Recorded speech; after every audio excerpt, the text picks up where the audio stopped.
What's up mga kamanang magnet? Alamin natin ang 13 malas sa bahay mo na hindi mo napapansin, malas pala to. Alamin natin isa-isahin at alamin mo rin kung paano mo gagawa ng paraan o susolusyonan.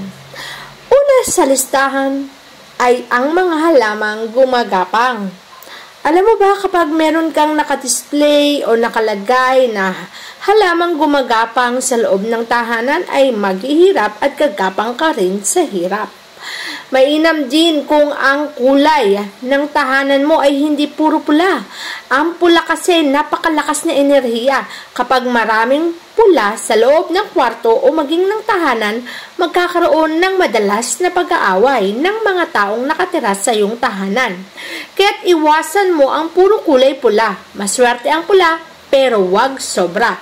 Dahil ang sobra ay nagdudulot at nagbibigay na ng hindi magandang resulta. Siyempre, tandaan mo rin na iiwasan mo ang tumbok na bintana at pintuan. Ito kasi ay isa sa tinatawag na lagus-lagusan. Pagpasok ng enerhiya, agaran din itong lalabas sa kabilang bintana. Kaya iwasan mo ang bagay na to para maiwasan mo rin ang anumang uri ng kamalasan na maaaring idulot ito sa iyong tahanan at sa iyong buhay. Siyempre, pagdating naman sa hagdanan, huwag kang maglalagay ng salamin na tumbok ang hagdanan. Madalas magkakasakit ang miyembro ng pamilya. Magkakaroon din ng isang malaking problema. Habang ikaw ay bumababa sa hagdanan, kita ang mga yabag ng iyong mga paa. Ito'y senyales na meron sa miyembro sa pamilya nyo na magkakasakit o magre-resulta sa hindi maganda. Kaya't mas mainam na iwasan ang bagay na to para maiwasan ang alawang tulad nitong kamalasan. Pagdating sa hagdanan, bilangin mo rin ang bawat yabag o hakbang. At tandaan na mas mainam na ang huling landing nito ay nagtatapos sa oro. Ang oro kasi ang ibig sabihin ay kayamanan. Swerte po ang ibig sabihin niyan. Pag mata po kasi ay kamatayan o kamalasan. Kaya't ang huling landing ay hindi dapat nagtatapos sa mata. Tandaan mo na ang huling landing ng hagdanan mo ay dapat nagtatapos sa oro para swerte ang buhay mo. Tandaan mo rin na ang elemento ng tubig at ang elemento ng apoy ay hindi dapat pagsamahin o pagpatungin. Kaya naman kung meron kang ref sa iyong kusina, wag mong ipapatong ang open sa ibabaw ng ref na yan. Dahil ito'y magiging sanhi ng pagkakaroon ng pagkakaudlot ng success sa buhay. Imbis na magiging successful ko na, bigla itong mauudlot at hindi na mangyayari sa buhay mo. Gawa ng pinatay na to ng apoy o tubig ng meron sa rep. Kaya naman ang water element na pwedeng pumatay sa karir ay huwag mong pagsamahin para hindi ito mangyari sa buhay mo. Iwasan mo rin na ang higaan o kama mo ay direktang nakatapat sa pintuan. Kapag kasi direktang nakatapat ang kama sa pintuan, mas madalas ang bangungot mo. Mas madalas ang panaginip na hindi maganda. Ito rin ay magre-resulta sa hindi magandang sanhi sa buhay. Ang maaari kasing maging resulta nito ay pagkabalisa o pagpasok ng negatibong enerhiya sa buhay at tahanan mo.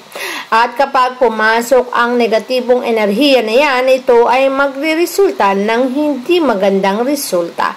Ayaw nating mangyari kaya iwasan mo. Ang paglalagay ng pintuan at pagbukas mo nito ay tumbok ang family picture ay hindi rin maganda. Paano na lamang kung ang papasok sa tahanan mo ay negatibong enerhiya at tumama yan sa larawan kung saan nakatapat sa pintuan mo? Ang sinumang matamaan nito ay magre-resulta sa negatibong enerhiya na mapapasa buhay ng taong nasa larawan na yan. Magre-reflect sa buhay niya ang negatibong enerhiya na yan at mamalasin siya sa buhay. Kaya't iwasan ang bagay na to.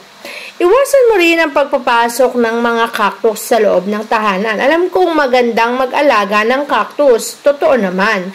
Pero huwag mo itong ipapasok sa loob ng tahanan, ilagay mo lamang ito sa garden o kaya naman ay sa labas ng tahanan. Ang pagpapasok kasi ng cactus sa loob ng bahay mo ay maaaring magresulta ng pagtatalo o pag-aaway ninyong mag-asawa. Ito'y magre-resulta sa hindi maganda problema ang dala nito sa tahanan mo pagdating sa relasyon nyong mag-asawa. Kaya iwasan ang pagpapasok ng cactus sa loob ng tahanan. Isa pang tinatawag na lagus-lagusan ay ang pintuang direkta ring nakatapat o tumbok sa isa pang pintuan. Ang magkatumbok niyan ay maaring magdala ng kamalasan. Ang kamalasan na yan ay maaaring magresulta sa hindi magandang problema. Kaya naman kung ayaw mo ng problema, kung ayaw mong maging lagus-lagusan ang problema sa buhay mo, ay iwasan mong pagtapatin ang bawat pintuan sa likuran at harapan para ang kamalasan ding maaaring idulot nito sa buhay mo ay maaari mong maiwasan para hindi ka malasin sa buhay mo. Kung ang pagpapatong ng oven sa ref ay bawal dahil hindi nga pwedeng pagpatungin ang elemento ng tubig at apoy, ganun din naman hindi rin sila pwedeng pagtabihin. Magkakaroon kasi ng pagkaudlot ng karera o success sa buhay. Ang mga success na dapat ay darating ay hindi na mangyayari dahil papatayan ito ng elemento ng tubig. Kaya paghiwalayin kung ayaw mong maiudlot o hindi magaganap sa buhay mo ang mga bagay na pinapangarap mo. Iwasan mo na ang bagay na to. Iwasan mo rin na pagbukas ng pintuan ng CR mo, tumbok agad ang inidoro. Sa inidoro, may water element at madalas tayong nagpa-flush nito. Para mo na rin pina-flush ang blessing na sana ay papasok sa buhay mo. Kapag pumasok, agaran mo itong pinapakawalan, kaya naman nararamdaman mo na kahit anong kita, malaki man yan, ay agaran din itong nauubos. Gawa ng ang pintuan mo ay nakatapat mismo sa inidoro. Iwasan ang bagay na to para maiwasan mo ang dulot nitong kamalasan sa buhay mo. Isa pang bagay na dapat mong iniiwasan ay ang paglalagay ng kama na ang headboard nito ay bintana.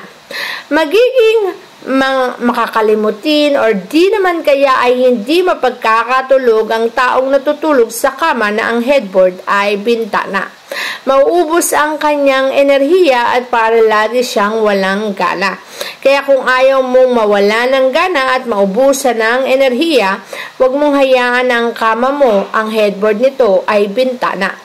Para sa ganoon, makaiwas ka sa kamalasan na maaaring idulot nito sa iyong buhay. Iwasan ang mga bagay na to para sa ganoon, ang kamalasan ay maiwasan mo.